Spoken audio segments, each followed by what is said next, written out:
Today on Spotlight on the Arts, we visit with Suzie Acree Rogers from New Bloomfield, Missouri.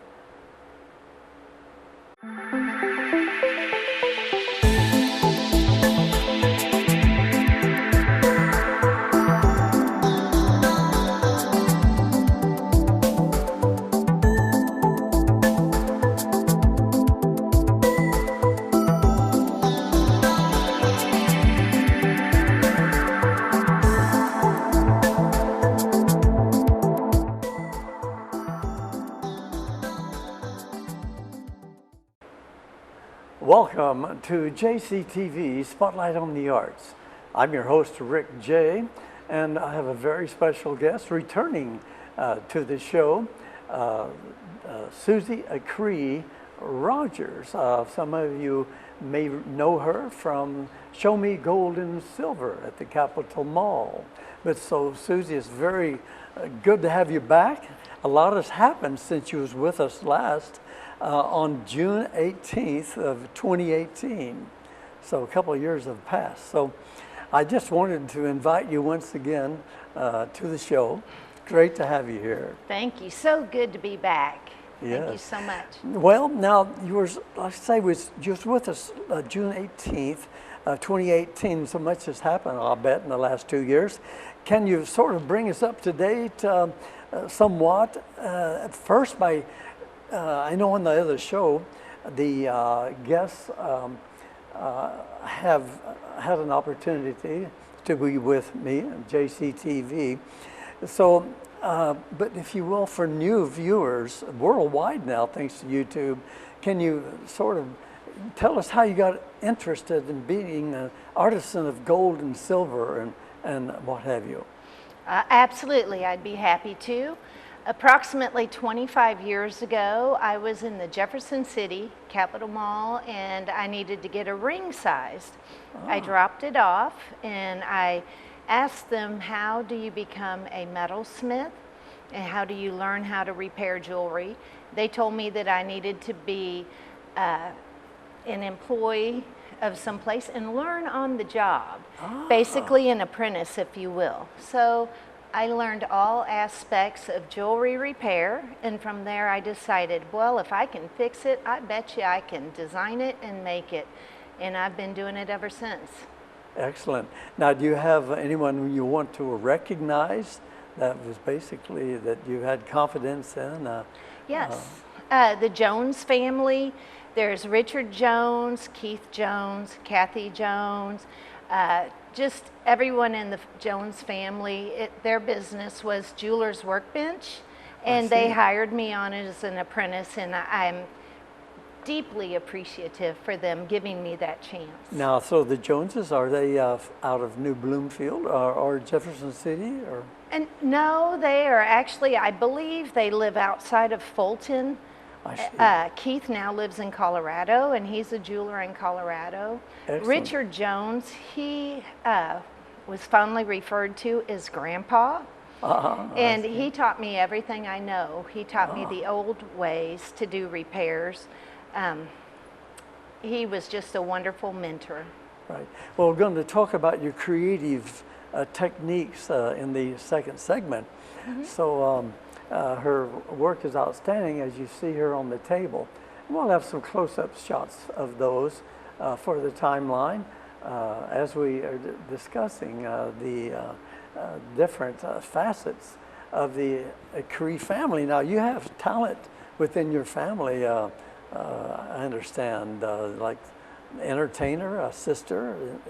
Well, my family does enjoy the arts. My mother was a watercolor artist. She went back to college when I believe she was 70 years old, and went back to William Woods University to study watercolors. I do have nieces and nephews that are musicians as well, as I'm a musician. I enjoy playing guitar. And you like country western, I understand. I love all genres of music. Genres. Great. So I almost had thoughts of inviting you to bring your guitar and Oh. lay down a tune or two for us. Yeah, another time. Okay, yes, okay, sounds great.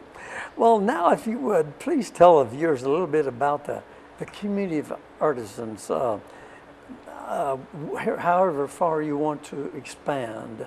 I know we have silversmiths and whitesmiths, and so the community of the artisans within mid-Missouri, how would you describe those to our viewers worldwide after they see your work?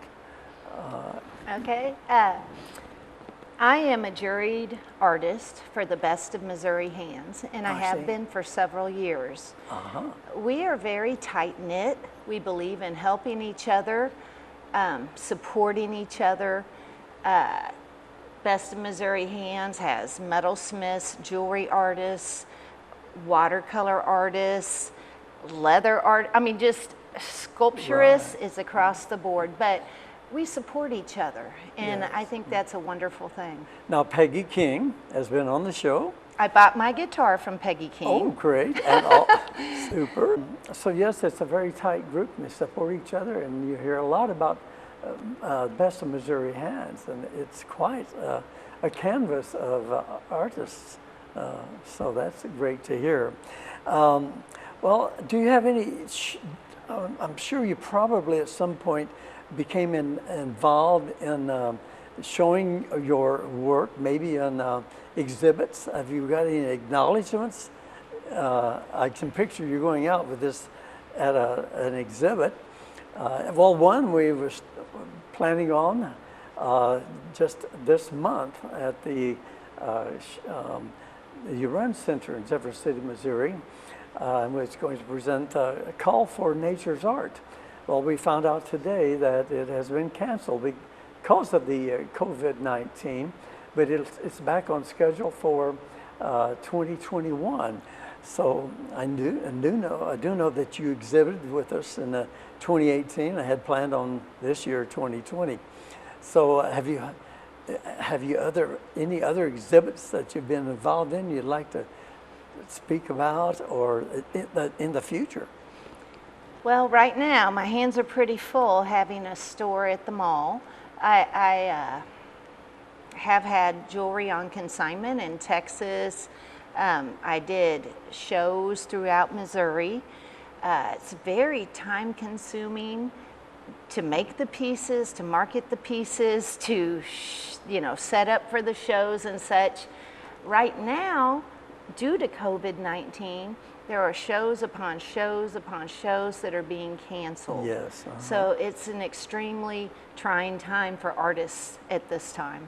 Exactly. I know even the Missouri State Fair is in question, and the Run Center will not even open up till July 1st, and that's going to be in about 3 weeks.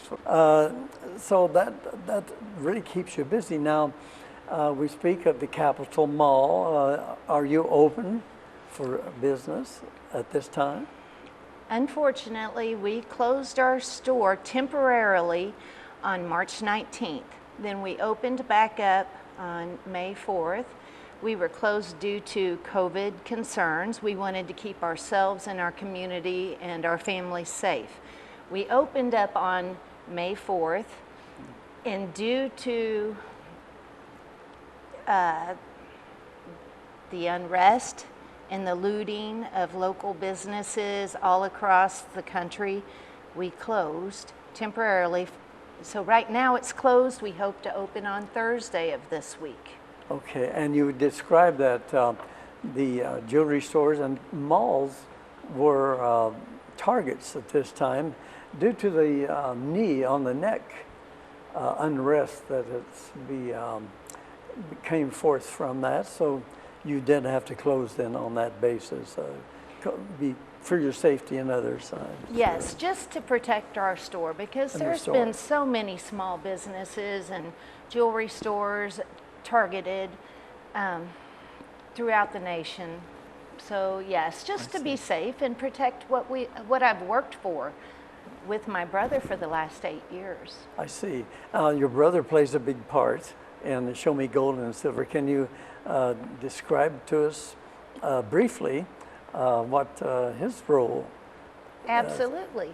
We work hand in hand. I do the jewelry repair, custom design, marketing. My brother, he is a gold buyer. He's taught me what I know about purchasing gold. He's also a coin expert. So in our store, we purchase any gold, silver, or platinum, including coins and flatware. I don't know what I'd do without my brother. I'm the right hand, he's the left hand, and we work together. His name is Mike Acree. Mike Acree. Well, Suzie, we must take a break. And when we come back, we'll learn more about your role in the development and your techniques, and also maybe a little bit about what more in depth on what role Mike plays with this buying gold and coins and what have you. So if you'll stay with us, we'll be back in a few minutes. Like I say, it's been fun dealing with Suzie, and even more with she explains a little bit more about the artistry, dealing with fine art jewelry. There's a lot more coming up, so stay with us. We'll be back in about 60 seconds. You're really not that talented. You're not attractive. Too fat. You're too short. Too old. Why don't you just give up? Give up. Give up. Just give up.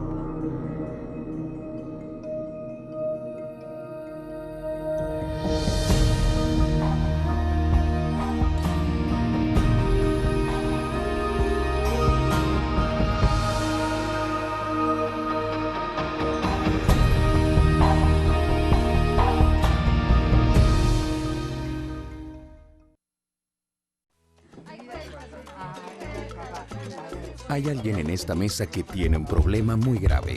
Alguien con diabetes. Si tu diabetes no está bajo control, tu corazón podría tener las horas contadas. 2 de cada 3 personas con diabetes mueren de un ataque cardíaco o de un derrame cerebral. Si tú o alguien que amas tiene diabetes, llama al 1-800-533-9623 o visita diabetesactuaya.org para saber más al hablar con tu doctor. Welcome back to Spotlight on the Arts. I'm your host, Rick J., and we continue with my special guest, Mrs.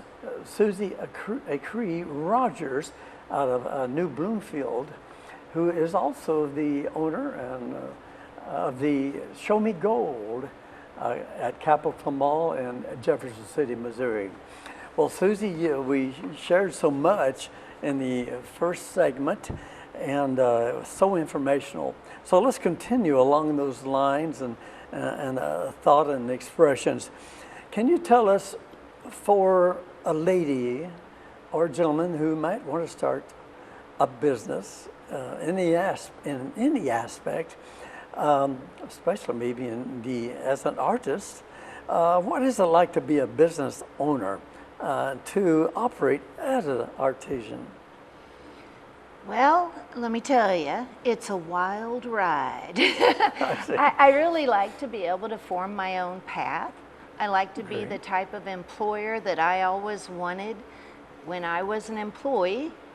I like to meet and exceed our customers' expectations.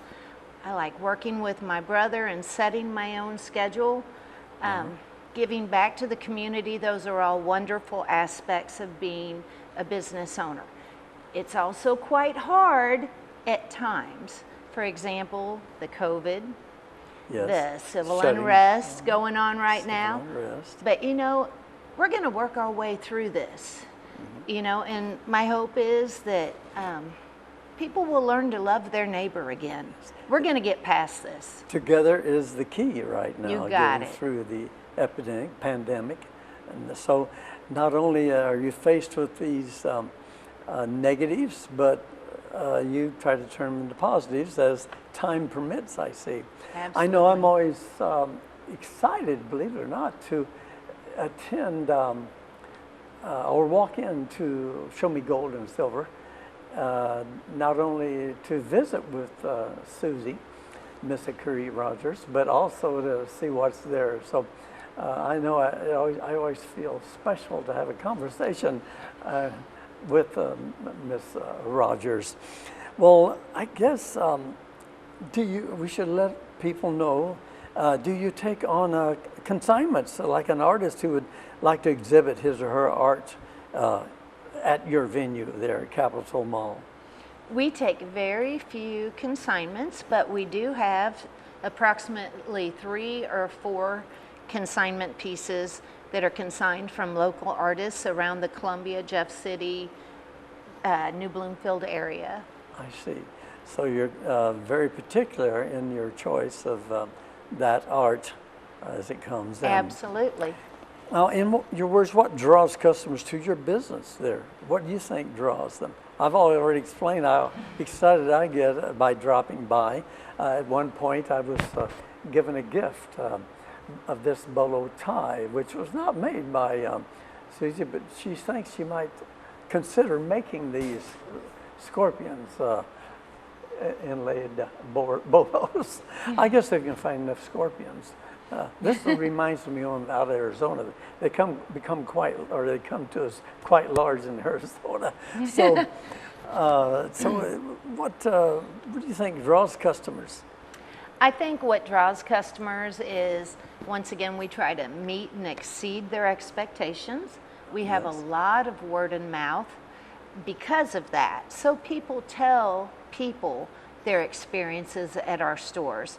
We also try to treat people fairly and like friends, you know, friends and family. I mean, we're a small family-run business, and we do our best to make people have a positive experience when they come to see us. Well, you know, Suzie, the first time, like other brand names of jewelry at the mall, when I first viewed it and it was so outstanding, I felt it had to be maybe a franchise, but it's local, it's owned personally, family owned, you could say. So I was very excited, and it seems like it offers more than some of your other labels, shall we say. And I guess we should ask you to talk a little bit about some of this jewelry in front of us that you've actually handmade. So tell us a little bit, if you can, about the pieces of work that speak so well for you. Oh, thank you. And your I like to work with natural components, turquoise, onyx, hematite, just anything natural.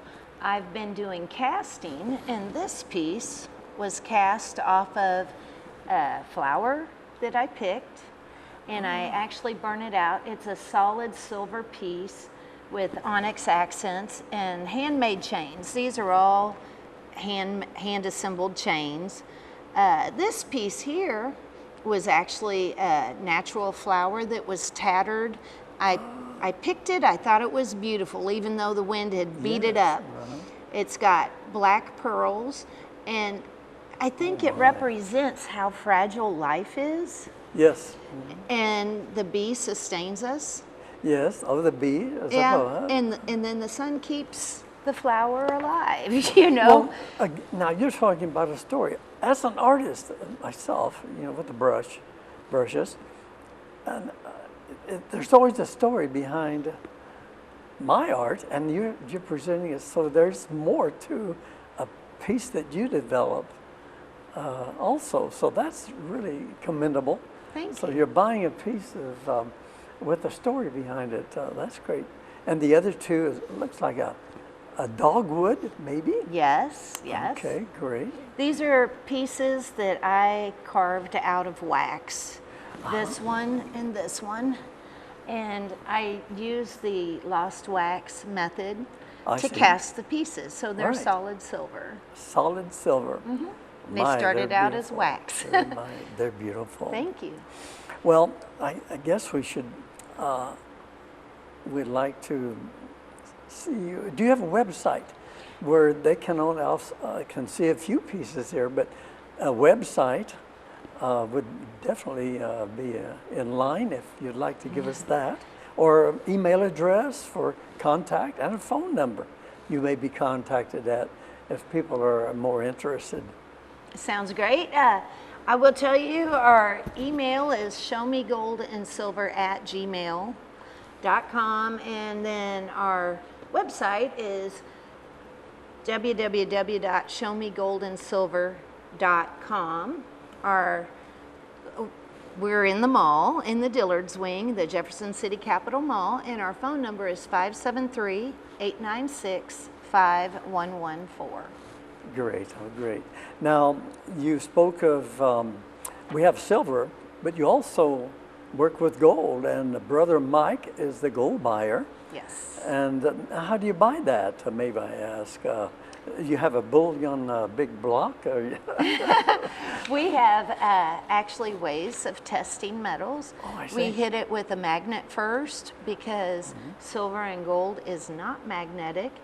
But people should not get it confused that a lot of times there's a steel spring mechanism in the clasp on silver and gold necklace. So the clasp will always jump onto the magnet. I see, that's good to know. Also, we do filing and acid tests to prove the metal, what carat the metal is. We also weigh it and we pay accordingly. Right, so you don't work with, should we say, coated nickel or to come up with stainless, what do they call it, stainless steel?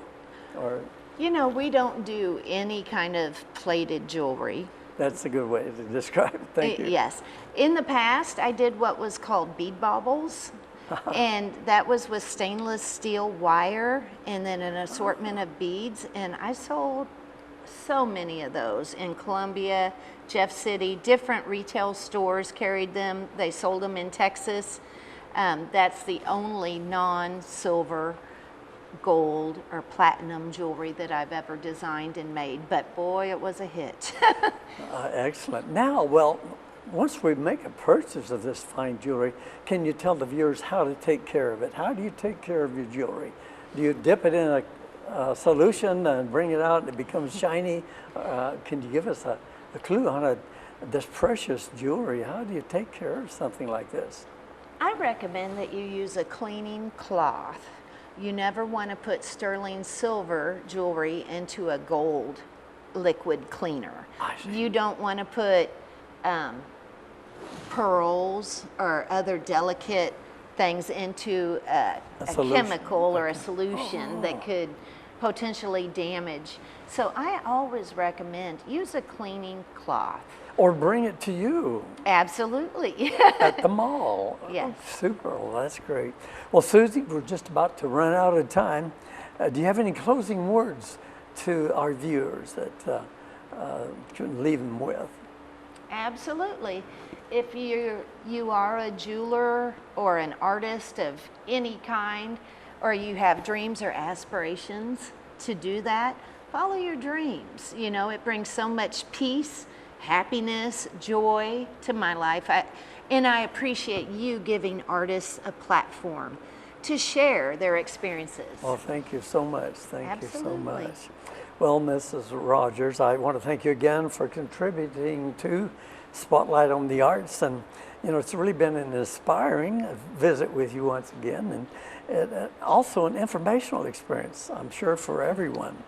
So thank you again for being our guest. Well, thank you again for having me. I sure appreciate you. Next time, we'll have you bring the guitar. Oh, I don't know. We'll have to talk about that. Okay.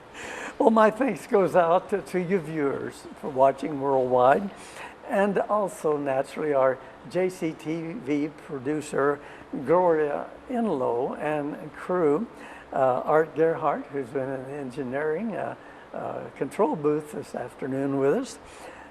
So thanks again. Please keep joining us for all these shows. Look for more Spotlight on the Arts right here, JCTV Access. And don't forget, YouTube. I'm Rick Jace, your host, saying thank you so much. See you next time.